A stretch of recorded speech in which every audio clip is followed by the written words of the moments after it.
All right, good. All right.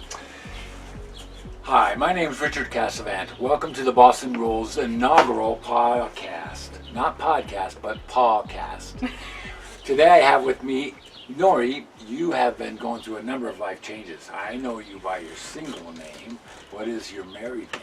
Well, I'm not married quite yet. Sorry about that. I thought I would throw that in there. Sorry about that. I have with me today Nory Stammers, who is an avid reader and has read the book I don't know how many times, but Nory used to work with my wife Lana. Lana's one of the authors of the book, The Boston Rules, Building Relationships Like a Dog. Today we're going to ask Nory a number of questions because her story, as well as the picture that she sent in, epitomizes the Barclay's Bark part of our website. When you buy The Boston Rules and read it, you are then asked to send a selfie in of your animal and your pet, and also a story about what rule in the Boston Rules, of which there are 11 rules, applies to your pet. So today we're going to ask Nory a little bit about what story she sent in and why she did. So everybody, welcome Nory. Thank you for having me. You're welcome. Why do people name their dog the name that they give them? There's got to be a reason, so let's ask Nory. Share a little bit about your dog, the breed, and why you named that dog.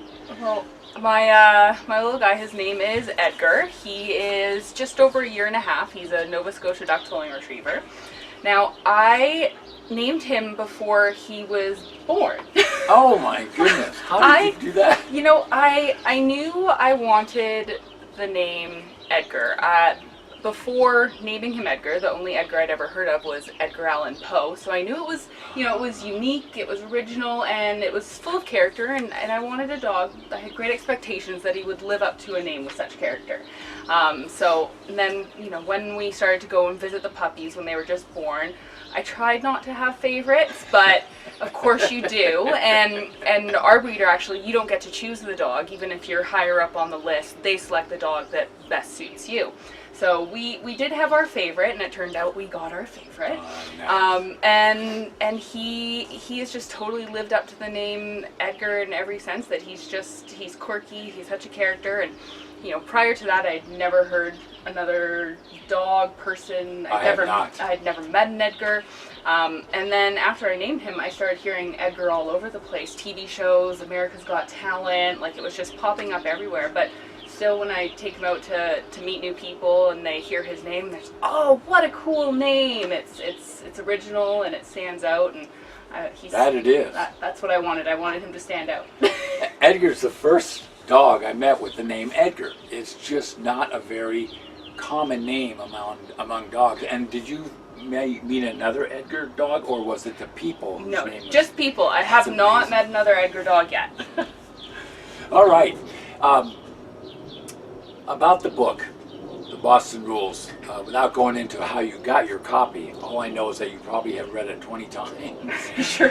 What is it about The Boston Rules, Building Relationships Like a Dog, that's your favorite part, or that has stuck with you in terms of insights or changes?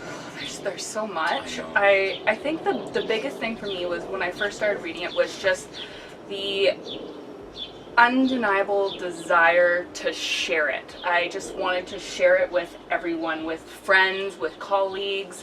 As soon as I read the first chapter, I got the pre-release welcome rule, and I sat there, and as it came out, I'm reading it out loud on my phone while Brennan's cooking dinner, and I'm crying as I'm reading it. It was instant, and I just couldn't wait for more. And before I even got the full book, I probably shared the rule, welcome, and read it out to like 5 different people before I even got to read the rest of the book. I was that excited. So yeah. It's, once you read it, it's just something that you want to share. You want other people to understand that, looking to our dogs to derive, skills in building relationships it's one of the most amazing things you could do. It's like the golden rules to living life. And so I think that's a nice way to put it. My favorite, I'd have to say my favorite thing about the book is sharing it. That's pretty cool. When Nory mentions welcome, there is a place on our website. If you go to www.thebostonrules.com, you can go to the website, and there is a place to download the free rule. Yes. Number 1, welcome, and it's it's pretty neat when you start thinking about how impactful that one rule is, which is what Nory is referring to. And then there's 10 additional rules, and we'll get into that in just a little bit. That's pretty cool. I've never heard of it put the golden rules to living. I like that. Well, you think about, you teach like your children the golden rules. Well, this is a book that I'm gonna, carry on for the rest of my life, and when I have kids, they're gonna be the golden rules that they live by too. Okay, so what rule did you target when you submitted your story, and can you give us a little bit of the situation around that whole thing? So the rule I submitted was focus on the positive, and the story I submitted for Barkley's Buddy was in relation to teaching our little guy Edgar how to swim. So we were with my dad, we were up at the cabin, and he hadn't had really any experience with the water, and we were gorgeous lakefront property. And, my dad kind of being old school methodology, we thought, okay, well, let's just, toss him in, sink or swim, we'll just toss him in. And, we tossed him in, and he did great. He swam fantastic. The problem was after that he didn't trust us or want to go near the water again. There was no positive association with it. For the rest of the weekend he wouldn't come within 50 feet of the shoreline. So, you kind of think about that in the sense of, a lot of people get tossed into situations that are sink or swim, and it's great, they do it, they survive, they make it out, but do you think they want to do it again? Sometimes not, because that association isn't there. It wasn't a positive experience. Even if they did it, like he jumped in the water, he swam great, he was a great swimmer, but he did not have fun, it was not an enjoyable experience, and he didn't want to do it again. So, going back to that, we knew in order to get him to enjoy the water, because he was so good at it, we knew he would, we had to try every positive association possible. So taking him down there with his treats, with his toys, recognizing the little baby steps along the way, and getting his paws just in the water, that's great, good boy, giving him treats, getting my gumboots on in the colder water and going in with him, or in the summer just getting in there with him and just playing and making it fun, and then with patience and time and rewarding those little steps in growth and how the progress was made, it all of a sudden it just became fun, and he loved it. And we used the same techniques when we taught him how to go in the canoe.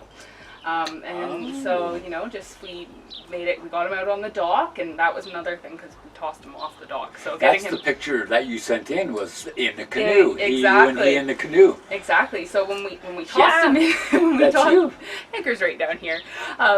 When we tossed him in the water the first time, that was right off the dock. So it was still. Getting him back to go onto the dock was a project in itself. So anytime he come down to the dock and with treats and food and all the things that he loved, then finally getting into the canoe and tossing treats into the canoe. And now when we take him up there, we say, Edgar, come, and he just hops into the canoe and away we go. Focus on the positive. This doesn't surprise me because when you named him Edgar, you started seeing Edgars all over the place, right? Yeah. And it's funny that you basically get what you focus on, and if you focus on the positive, you're going to get more of it, which is what now Edgar looks forward to in terms of everything that you guys do together. That's cool. Absolutely. That is a great lesson that I think more people should look at. You listen to radio or you watch TV or you read the newspaper and it's always negative. That's what seems to sell. So when you focus on the positive, a lot of times it takes time, it takes patience, and it's not easily done. It really takes a concentrated effort to do that. Yeah. And especially when you've got a dog like Edgar, as he begins to learn how it is that you're going to live with him, focusing on the positive is a good rule to start. Focus on the positive was pretty neat because when I was growing up, or when raising the boys, they would go to school and come back and they'd say, Dad, somebody called me a nerd. And I'd say, well, how do you feel about that? They'd say, well, I'm not sure it was a good thing. So we came up with the idea that nerd stood for nearly educated radical dude. If they were called a jerk, it was a junior educated radical kid. And so we started to do the flip side, very much like you did. Yeah. There's another side to a bad experience that focus on the positive gets you over to. And it's not easy, it takes effort. But I've watched you with Edgar over the past day or two. Nory's on her way to Ottawa, and they're coming from Vancouver, stopped over to rest and play, rule number 10. Absolutely. And it's just nice to see her work with Edgar as well as Barkley in terms of what her approach is. And I've already picked up some great tips that I'll remember. Let me read this question. How has the book and your relationship with dogs inspired you to implement the rules in building relationships with your two-legged people? In other words, how do we take the rules in the story, in the Boston rules, building relationships like a dog, how do we apply that to the relationships that we have in our life with people like Brennan and Lana and whoever it is in your life? I have two examples. So the first one with the welcome, welcome, welcome. The kind of, the messaging behind the rule is, when you get to the door, who's the first person to greet you at the door? Generally, it's your dog. They have so much excitement. They're thrilled to see you, no matter if you've been gone 10 minutes, 2 hours, a day. Like, it's the same level of enthusiasm. Oh my God, I'm so excited to see you. Hi, That's hi, hi. so true. Your dog's never going to greet you at the door in a bad mood. So, Brennan and I in particular, I said, after reading that rule, I was like, we have to do this. As soon as we come home, just, hi, how are you? Good to see you. And, it's a little over-exaggerated and stuff, but it makes us laugh, and it's fun. And, on those days where I worked outside, so working in the rain, and I'm cold, and I'm grumpy, and I get home, and I just try to muster that energy to walk through the door, and I see them, and it's a big hi, hello. The rest of the night changes. It changes the tone of the rest of the night. So it just... That was Barkley. You're going to get the real deal here. So. Yes. So that's one example, and I love that one.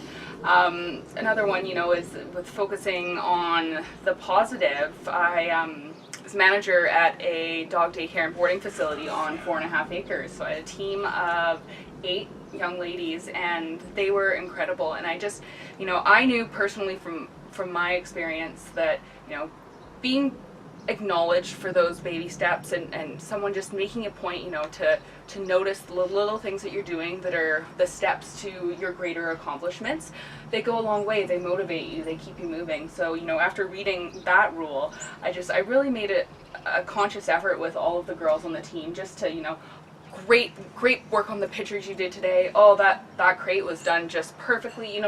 Just little things that, it's not... They're not huge accomplishments, but getting recognition for those, it motivates you. It makes you want to do more. It's just like, who really loves doing the dishes? I know I don't, but if I'm doing the dishes and Brennan comes up behind me and says, oh, hey, thanks for doing the dishes, I'm a lot more likely to do the dishes next time than if there's no acknowledgement there. Yeah. So, just taking that time to acknowledge the little things, it just makes life a happier, more splendid place. And focus on the positive lays right in to have great expectations as well, right? Absolutely. Because if you have great expectations, then good things will happen because you're focusing on what it is that you want to have happen. So that's nobody likes to do the dishes, but when somebody goes and says thanks for doing the dishes, it makes it a little bit more worth it. Yeah. And that's what the whole book is about, is how to take these 11 rules, the Boston rules, building relationships like a dog, and how they don't say anything. And yet they build relationships for a lifetime. We have words at our disposal, and we sometimes mess up the relationships. But a dog does it with such a pure intent. As Nory said, 10 minutes or 2 minutes, the response at the door is the same. I just think it's amazing. It's amazing. This is all about Edgar. Why did you choose Edgar's breed? Tell us a little bit about that breed and how it fits into your lifestyle and your family. Yeah, so Nova Scotia duck tolling retrievers are still considered a rare breed. They were derived on the east coast of Canada, and just kind of over the years have made their way throughout the west, and they're commonly mistaken for small golden retrievers. Tollers kind of have that same look about them. They're quite a bit smaller. They're super agile, they're active, they're very intelligent.